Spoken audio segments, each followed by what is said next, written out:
Hey, welcome back to MetFlex and Chill. This is your host, Rachel Gregory, and today is a Q&A solo episode, and we have some questions from Instagram that we're going to dive into. Before we do, I have a quick, exciting announcement. So we just launched my second podcast.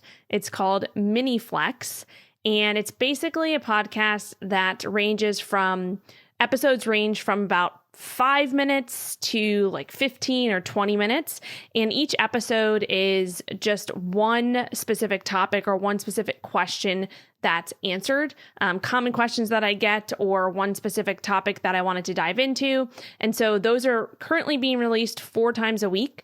They might be released more times a week, but if you want to check that out and subscribe, it is called MINIFLEX. I will link it in the show notes, and you can find it on any podcast platform that you listen to podcasts on. And if you listen to it and you enjoy it, I would absolutely love if you could leave a rating and review, just like hopefully you have for MetFlex and Chill, and give me your feedback, what you think about it, if you like kind of the mini episodes, and if that is something that you want me to do more of. So MINIFLEX is my second podcast. I will absolutely still be doing MetFlex and Chill. MetFlex and Chill is going to be more of the longer form podcasts, and currently we're putting these out once a week, and that will continue for the foreseeable future. So yeah, hopefully you go check it out and let me know what you think. You can always reach out to me on social media or through my website, metflexlife.com. All right, let's get into today's questions.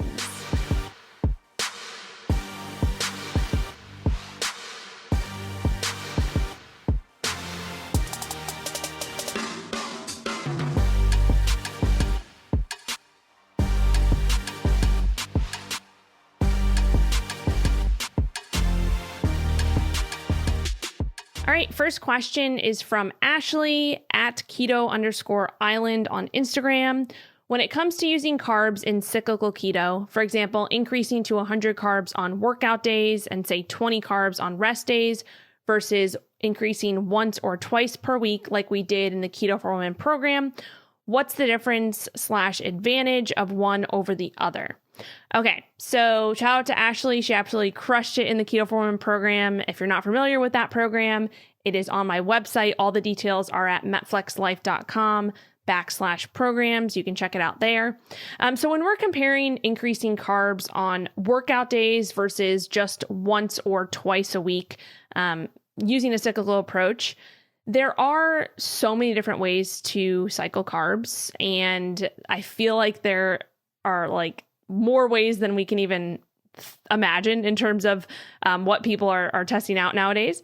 But the biggest thing that we have to realize, and first off, we have to just understand that it always comes back to personal adherence and preference, as well as also testing and assessing for yourself. So no matter what type of protocol you're following, there is no one size fits all, especially when it comes to implementing carb ups or cyclical keto or targeted keto or any type of nutrition program or method or whatever it is. There is no one size fits all. I talk about this a lot. There are different advantages and disadvantages for each of these different things, but at the end of the day, it's honestly going to come back to how you feel personally following these specific protocols, what your specific goals are, and where you're coming from. So we do need to start somewhere, right? So like in the Keto For Women program, we started with we went through we have a full protocol within the Keto For Women program. It's a 3-month program. And we started with 1 carb up per day for a period of time. And it was that was in phase 2, I believe. And we tested that for a few weeks, right? Starting with one method, testing it out for a few weeks, testing and assessing how you feel, how you respond. And then we moved on to 2 days per week. That was in the next phase, and testing and assessing that. And the reason that I set this up in the program like this is because it gives you a structure. It gives you a systematic way to do this, especially if you're not really sure the approach that works for you. If you've never tried it before, if maybe you've been following keto for a while and you're looking to implement carbs back into your lifestyle and you're not sure how to do it, this gives you a structured, systematic way to do that so that you can test and assess, gather the data, gather, how you're feeling over time through the different phases, the changes that are occurring, and all of that. So that's the first step with anything, right? Whenever you're trying a new protocol, whether it's with nutrition or training or anything really in life, you want to implement one variable and you want to test and assess it for a period of time. If you go back and forth between different things, if you're, trying one thing out one day and then the next day you go switch to another thing and then the next day is another thing, so on and so forth, it's really hard to see what's working, right? It's hard to see how you're reacting to it if you don't stick with it for a period of time. So hopefully that made sense. And there are, obviously advantages and disadvantages for each protocol when it comes to, any protocol when it comes to nutrition, and training and all of that. But they, when we're talking specifically increasing carbs, once or twice a week versus increasing carbs on workout days, they both have different advantages. And again, honestly, it does all come down to the individual in terms of what you feel best with and what fits your personal lifestyle. And this is also probably going to change as you grow and as you evolve, and also as you become more metabolically flexible. The more metabolically flexible you are, the easier it is for you to consume carbs and use those for fuel, and also to be able to use fat and ketones for fuel, right? That's metabolic flexibility, is your ability to efficiently shift back and forth between these different fuel sources when they're warranted and when, the most efficient time is to use them. So, for example, I first started off implementing, when I came from strict keto, I first started implementing carb ups once a week. And the reason for that is because it fit my lifestyle at that time. It fit my lifestyle in terms of I wanted to have one day a week where I wanted to go out to dinner on a Saturday night, enjoy everything that I was eating, not necessarily track, not necessarily pay attention to how many carbs I was eating. And it was really just kind of a date night Saturday, try a new restaurant. There's so many new restaurants in San Diego. I still do this every Saturday. And I wanted to enjoy that, right? I wanted to not think about the carbs and the fat and all that jazz. I wanted to just enjoy myself and kind of live life a little bit. So at that period of time, I was implementing one carb up day, and it was mostly from just a lifestyle standpoint and something that I wanted to incorporate back into like my general social life, right? So that worked for me. And then there was a period of time where I really wanted to focus on building muscle, right? So I started implementing more carbs around my workouts and really prioritized that for a period of time. And so like I said, I went through different stages depending on, different goals that I had at specific times, different things that I was focusing on or not focusing on. And that's going to be the same with you. It's going to be the same with any individual who has a specific goal. We need to, first of all, think about, all right, what is my specific goal right now? What am I looking to do? Where am I coming from? And how can I implement a strategic, systematic way of doing this so that I can track the data, so that I can track how I'm feeling, how I'm performing, all of that, and then, make adjustments over time, right? So now, because I've also, like I said, I've built up that, I like to call it the metabolic flexibility machinery over time, I'm pretty much like hybrid between this. And right now, honestly, I'm pretty low carb, all week. I'm not super low carb. I'm around like I would say 100 to 130 range of carbs during the week. And then I have that day on Saturdays where maybe my carbs, maybe they go up to like 200. I'm not really sure. It really depends. Sometimes if it's like a meal out at a steakhouse and I'm not even having carbs, maybe it's my fat bumps up. But right now in my life, I am still focused on performance, still focused on doing the best I can and performing as optimally as I can, especially in my workout days. But I also am at a point where I want to enjoy my weekends and enjoy, especially the Saturday nights and the restaurants that I go to. If you follow me on Instagram, you see that I do post the different restaurants and foods and stuff on Saturdays. And so, yeah, I have kind of a hybrid approach for myself, and it's just an approach that I've developed over time that I found to work with my lifestyle. So what I currently do is kind of a hybrid of both. So when I'm, especially on workout days and lifting days, I make sure that I'm strategically implementing my carbs around my workouts. So pre and post workout, I would say that I allot about 50% of my carb intake for the day around my workouts, focusing more so on and it depends. This also changes too, because sometimes I'll eat before my workout. Sometimes if it's like more of a like, for example, today was an upper body day, and I got to my workout a little bit later, and I was working, and I really just wasn't hungry, but I had a lot of energy, and I had eaten a good amount the night before. So I actually went and did my workout in a semi-fasted state, which I don't typically recommend. But again, this is listening to your body. This is realizing like, okay, how am I feeling right now? And how, do I need to fuel up for this workout? Is it for me, it was an upper body workout. It was actually a little bit of an easier workout. So I didn't necessarily feel the need to incorporate carbs before, or even, go into the workout with have eaten. So I had a little bit of coffee. I had a little bit of pre-workout. But this is something that, again, it all depends. So anyway, now I'm going down a rabbit hole, but if this were a leg day, like a lower body day, I would absolutely not do that. I definitely fuel up before my lower body days, especially with carbs, because I know that for me, our lower body, our legs are a big muscle group. And so that takes a lot more energy, especially for me, than an upper body day. So anyway, the biggest takeaway here is that you have to find what works for you, and it's going to change over time, especially when it comes to if you're coming from a lower carb keto approach, you're looking to implement carbs, just test and assess. Try one thing, stick with it for a few weeks, take notes, track the data. I track in my, I have an Excel tracker that I use to track, and this is what I use with all my clients. And just see how things go and take notes about how you feel, and then make adjustments over time.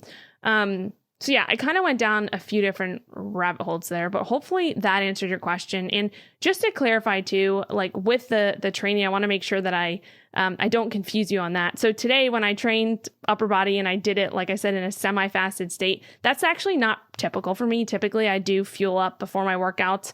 In the past, I actually would train fasted, but I found that I do much better in terms of energy levels, especially having some carbs before my workout. But again, everybody is different. I know some people who train fasted and they feel absolutely amazing, and then they have a nice post-workout meal that has some, starchier carbs in it, a little bit of fruit, things like that, to kind of, refuel and get that recovery kick started after their workout. But then there's other people who can't train fasted because they just don't feel good, right? And so that's kind of a whole other discussion. But anyway, hopefully that answers your question. And again, it really just depends on you and your primary goals. The biggest thing is to just start somewhere. Start with one protocol, and then test and assess for yourself, and then make changes over time depending on how you're feeling. You can titrate things up and down. So for example, if you mentioned that, increasing carbs to about 100 on workout days, see how you feel with that. Maybe put 50% of those, 50 carbs around your workout pre and post, maybe just post workout, see how you feel. Maybe you bump it up to, 150 carbs, a few weeks later, 120 carbs, you kind of titrate that up, see how you feel. And then go from there. So hopefully that helps, and let's get to the next question. All right, next question is from @Tuscaloosa Girl on Instagram. She asked, as an online coach, how do you help your client find the correct form to do exercises? Okay, so simple answer here. I request form videos from all of my one-on-one clients. They have the option to send me form videos each week with their weekly check-in. And I have a system where I use a screen share video recording system that allows me to basically go through their videos and record my screen while also recording me at the same time. And I can point out exact points within each of the exercise movements that might need some more focus, or just give them overall feedback for, what to focus on for the following week, or kind of show them specific points within each video, just pausing it and talking them through, okay, this is what I'm seeing.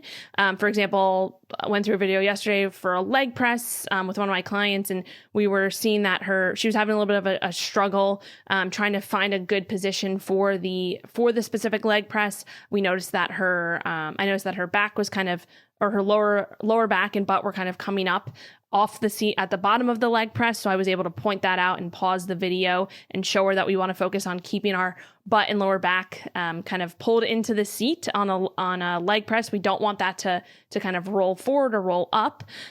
We talk about, the different angles of things, and yeah, so form videos are the easiest way to do that. And honestly, it is something that is super cool because I can see like exactly what they're doing. I can pinpoint on specific things, like I said, that maybe we'll work on next week, and then I'll have them shoot me another form video the next week during their check-in, and we'll just kind of continue that process until we get to a point where it's like, all right, this is looking great.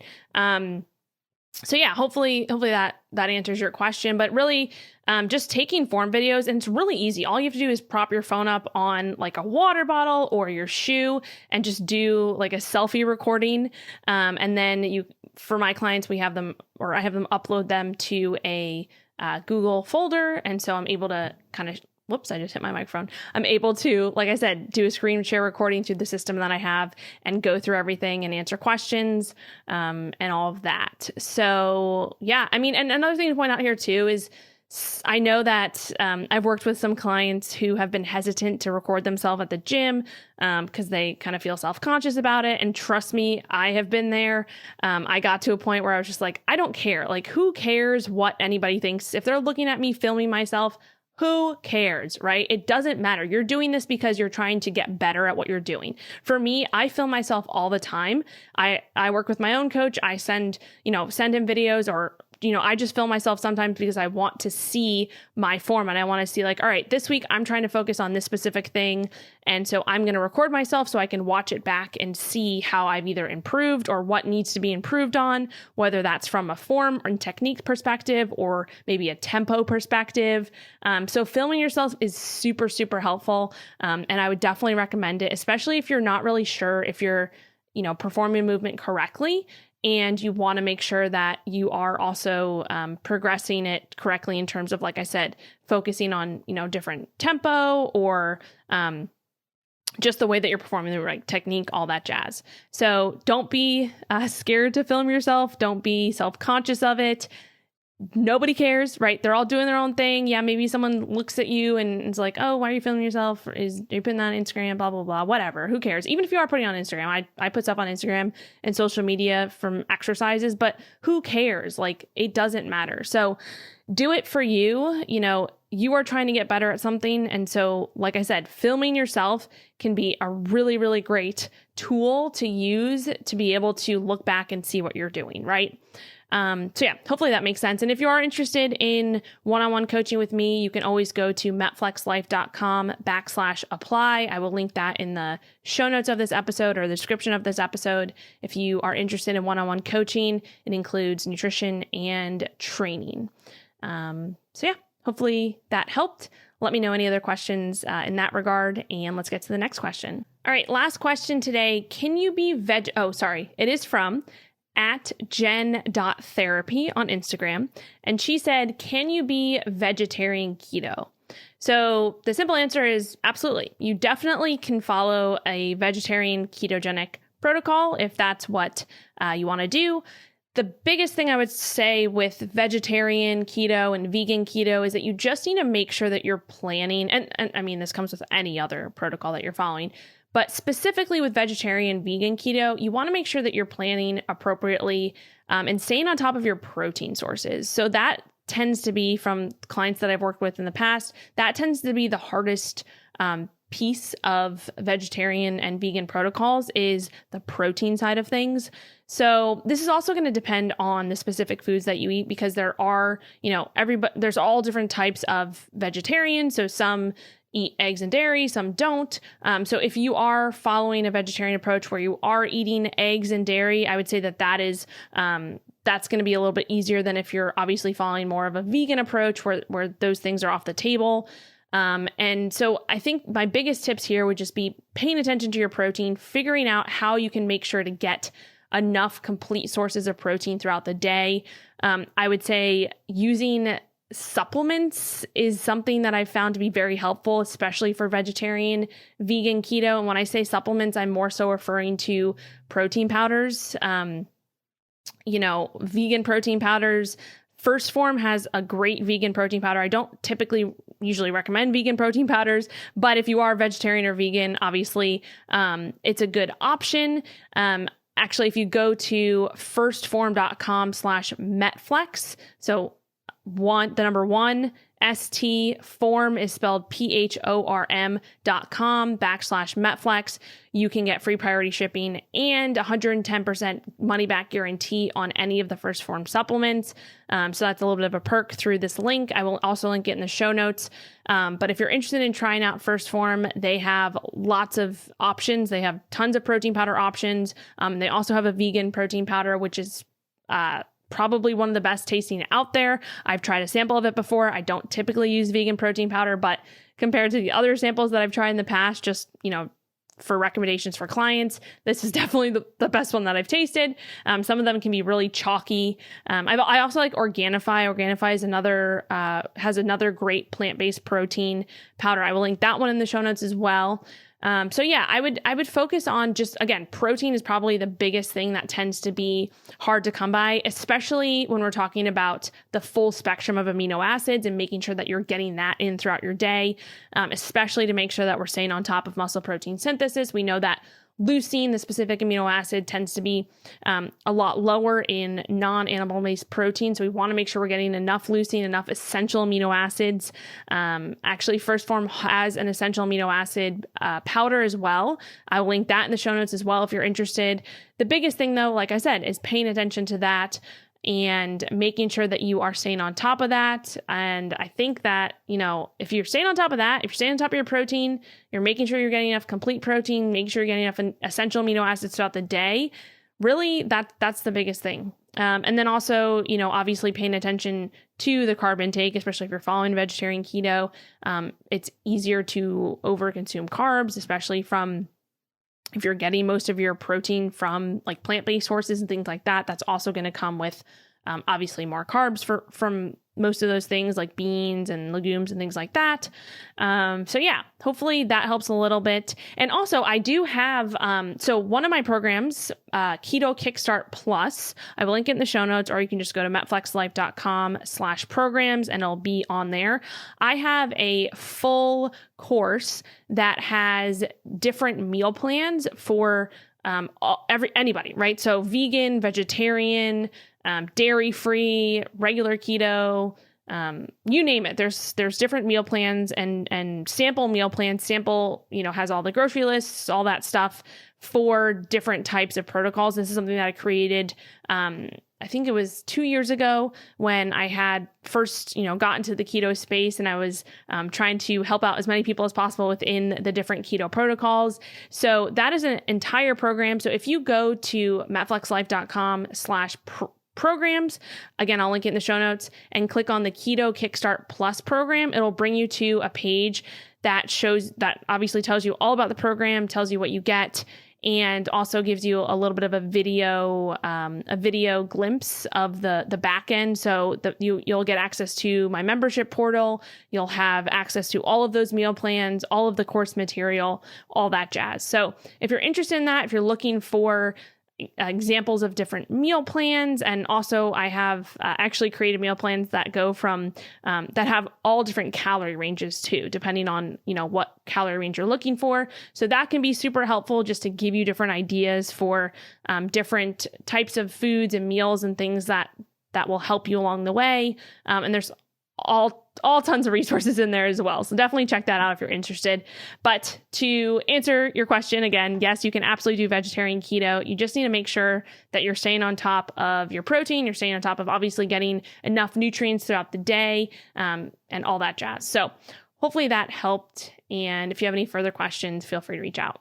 All right, that's all the questions we have for today. I know I mentioned a lot of links and different resources to go to. So those will all be linked in the show notes below this episode or the description of this episode. So feel free to check that out. There's going to be links to everything that I mentioned. You can also go to my website, metflexlife.com, and go to the blog, and you'll find this episode with all of the show notes on there as well. And like I mentioned in the intro, super exciting to announce the MINIFLEX podcast. So hopefully you go and subscribe to that. And if you enjoy the episodes there, please leave a review, leave a rating. That helps us kind of get to more people, especially with the newer podcast. The more ratings and reviews we get in the first few weeks of the podcast going out, the more people see it. And that obviously helps grow the show and also helps grow this show. So yeah, that's all I got for you today. I will see you next time on another episode of MetFlex and Chill.